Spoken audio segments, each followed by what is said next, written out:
ආයිබෝවන් ඔන්න ඉතින් අදත් මම මේ පුංචි වීඩියෝ එක අරගෙන එන්නේ නුවරඑළියට ආදරය කරන ඔයාටමයි. ඉතින් මේ වෙද්දි වසරකට කිහිප සැරයක්ම නුවරඑළිය සුන්දරත්වය අත්විඳ ගන්නට යන්නට ගොඩක් දෙනෙක් පුරුදු වෙලා ඉන්නවානේ. ඉතින් ඒ යන බොහොමයක්ම නුවරඑළියේ වෙන කොහේ ඇවිදින්න ගියේ නැතත් යන එකම තැනක් තමයි මේ ග්‍රෙගරි ලේක් එක කියන්නේ. ඉතින් ග්‍රෙගරි ලේක් එක සහ ඒ තියෙන පාක් එකට හැමෝම විනෝද වෙන්න යන්න පුංචි වෙලාවකට හරි ගිහින් නතර වෙලා ඉන්න තමන්ගේ හිත නිදහස් කරගෙන එන්න අමතක කරන්නේ නැහැ.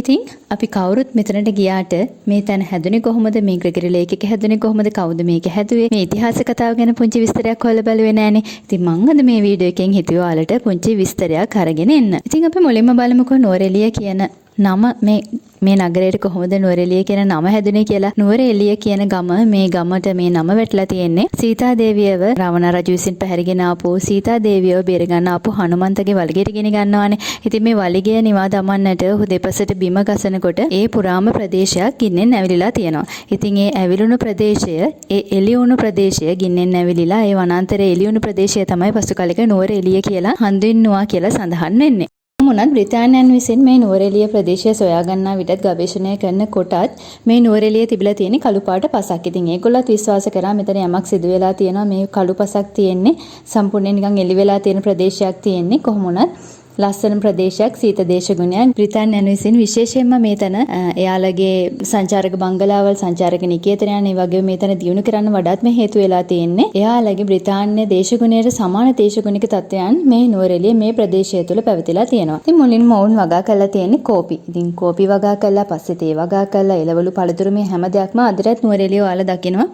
සාමාන්‍යයෙන් පිට රටවල සීත දේශගුණයක් තියෙන රටවල වැවෙන ස්ට්‍රෝබෙරි එතකොට එක ගූස්බෙරිස් එක බෙරි වර්ග ඒ වගේම ලස්සන මල් වර්ග මෙහිදී නුවරඑළියේදී අපිට දැක බලා ගන්න පුළුවන්කම තියෙනවා. කොහොම වුණත් 1818 වර්ෂයේ ડોક્ટર ජෝන් ඩේවි තමයි මේ ගවේෂණ කළ මේ පරීක්ෂණ කළ මේ නුවරඑළිය මේ නගරය මේ විදිහට හොයාගෙන තියෙන්නේ. ඉතින් එතුමා තමයි නම් කළ දෙන අපි හැමෝම දන්නවා ලිටල් ඉංග්ලන්ඩ් කියලා. කියන්නේ ඉංග්ලන්ඩ් වලට සමාන දේශගුණික තත්ත්වයක් තියෙන නිසා ක්ලයිමේට් එකක් තිබ්බ නිසා තමයි ඔවුන් මේ පරිසරය තෝරාගෙන තියෙන්නේ ඔවුන්ගේ ඉදිරි වැඩ කටයුතු සඳහා. කොහොම වුණත් 1818 වර්ෂයෙන් පස්සේ තමයි නුවරඑළිය ගොඩාක් දියුණු වෙලා තියෙන්නේ. ඒ වගේම තමයි මේ තිබ්බ ඝන වනාන්තරය ලස්සන වනාන්තර මේ සුන්දර දියඇලි වනාන්තර මේ හැම දෙයක්ම ඔවුන් ඒවායේ සිරි අසිරිය විඳින ගමන් නොයෙකුත් දේවල් කරන්න පටන් ගත්තා. හැබැයි ඔවුන් ඒ වගේම කරපු තවත් දෙයක් තමයි මේ අඩි දහස් ගාණක් ඒ වෙනකොට ඒගොල්ලෝගේ විනෝදාංශයක් වෙලා තියෙනවානේ මේ බ්‍රිතාන්‍ය ජාතිකයින්ගේ. එක විනෝදාංශයක් තමයි සතුන් දඩයම් කරන එක. ඉතින් අඩි දහස් ගාණක් මරලා දාලා තියෙනවා. කොහොම වුණත් 1824 1831 වර්ෂවල මේ ආණ්ඩුකාරවරයෙක් වෙලා ඉඳලා තියෙන්නේ සර් එඩ්වඩ් බාන්ස්. ඉතින්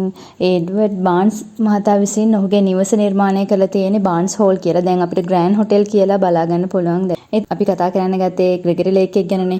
ඉතින් ඔන්න මෙතනින් තමයි පටන් ගන්නෙ. ඔන්න ඊට පස්සේ තමයි අපි අද කතා කරන්නේ ග්‍රෙගරි වැව නිර්මාණය කරපු සර් විලියම් ග්‍රෙගරි ආණ්ඩුකාරවරයා ආණ්ඩුකාර ධුරයට පත් වෙන්නේ. ඉතින් 1872 වර්ෂයේ තමයි ඔහු මේ ග්‍රෙගරි වැව නිර්මාණය කරන්නට හදන්නේ. ඉතින් ඔහු ලෝකෙටම කියනවා නුවරඑළිය තමයි තේ කෝපි වගා කරන්න තියෙන සුදුසුම පරිසරයේ තියෙන නුවරඑළිය. ඒ වගේම තමයි එළවලු වගා කරන්නට ඕව අමතක කරන්න. ගොවිතැන පටන් ගන්නවා සත්ව ගොවිතැන මේ හැම දෙයක්ම ආරම්භ කරනවා 1872 පස්සේ. ඉතින් එංගලන්තයට බොහෝ සමාන දේශගුණයක් පැවතුන නිසා ඔවුන් නුවරඑළිය තවත් වැඩි දියුණු කරන්නට පටන් ගන්නවා. ඉතින් මේ අතරේ තමයි මෙතුමා විසින් 1872 වර්ෂයේ තමයි ඔන්න ග්‍රෙගරි ලේක් එක ඉදි කරන්නට හිතාගන්නේ. ඉතින් නගරය පුළුල් කිරීමට සහ ජල විදුලිය ලබා ගැනීම තමයි මූලිකම අරමුණ වෙන්නේ මෙතුමගේ. කොහොම වුණත් වගා කටයුතු සඳහාත් මේ දේවල් මේ ජලය යොදා ගන්නට ඔහු හිතා ගන්නවා. ඉතින් මේ ඇත්තටම ග්‍රෙගරි ලේක් එක විශේෂයෙන්ම ජල විදුලිය සපයා ගැනීමේ මූලාශ්‍රයක් විදියට තමයි මුලින්ම පාවිච්චි කරලා තියෙන්නේ. ඉතින් මේ ග්‍රෙගරි වැව නිර්මාණය කරලා තියෙන්නේ තලාගල කියන ඇල හරස් කරලා වේල්ලක් බැඳලා. පුංචි එංගලන්තය කියලා තමයි බ්‍රිතාන්‍ය ජාතිකයන් නුවරඑළිය හැඳින්වුවේ එදා ඉඳන්ම. ඉතින් අදටත් එහෙමයි. ගොඩක් දෙනෙක් දන්නේ පුංචි එංගලන්තය ලිටල් ඉංග්ලන්ඩ් කිව්වහම තමයි නුවරඑළිය වඩාත්ම ප්‍රසිද්ධ. ඉතින් තවත් පුළුල් වවුන්ගේ අවශ්‍යතාව සඳහා මේ නගරය සංවර්ධනය කිරීම තමයි ඔවුන්ගේ අරමුණ වුණේ. ඉතින් ඒකට මේ ග්‍රෙගරි වැව ලොකු ප්‍රයෝජනයක් වුණා මේ ග්‍රෙගරි වැව. ඉතින් 1913 දී මේ ග්‍රෙගරි වැවේ ජලය බ්ලැක්පූල් ජල විදුලි බලාගාරයට යොමු කරලා තමයි නගරයට විදුලිය සපයාගෙන තියෙන්නේ. ඒ වගේම ඒ කාලේ ඉඳන්ම බෝට්ටු පදින්න මාළු අල්ලන්නට මේක පාවිච්චි කරලා තියෙනවා. මේ 1881 වර්ෂයේදී මේ ට්‍රවුට් කියන මාළුව මේකට මුදා හැරලා තියෙනවා. ඉතින් එදා ඉඳන් ඔවුන් විනෝදාංශයක් විදිහට මත්ස්‍යයෙන් දඩයම් කිරීම මාළු අල්ලන්න ඒ වගේම බෝට්ටු පදින්න මේක බ්‍රිතාන්‍ය ජාතිකයන් ඉඳන්ම කරගෙන ආපු දෙයක්. ඉතින් අදටත් ඔයාලට දකින්න පුළුවන් ග්‍රෙගරි වැවට ගියාට පස්සේ අපිට විනෝද වෙන්න තියෙනවා. බෝට් රයිඩ්ස් යන්න පුළුවන්, ජෙට් ස්කී, එතකොට ස්පීඩ් බෝට්ස්, එතකොට අර තාරාව වගේ හංස බෝට්ටු ඉතින් පොනි රයිඩ්ස් යන්න ඔන්න අපිට අදටත් අවස්ථාව තියෙනවා. ඉතින් මෙන්න මේ විදිහට තමයි මේ ග්‍රෙගරි ලේක් එක නිර්මාණය වෙලා තියෙන සහ පසු කාලෙක තමයි මේ උද්‍යානය නිර්මාණය වෙන්නේ. අලංකාර මල් වලින් අදටත් අපිට ගියාම ලස්සනම මල් තියෙන තැන තමයි මේ ග්‍රෙගරි වැවේ මේ තියෙන ග්‍රෙගරි වැව වටා තියෙන නිර්මාණය කළ තියෙන උද්‍යානය.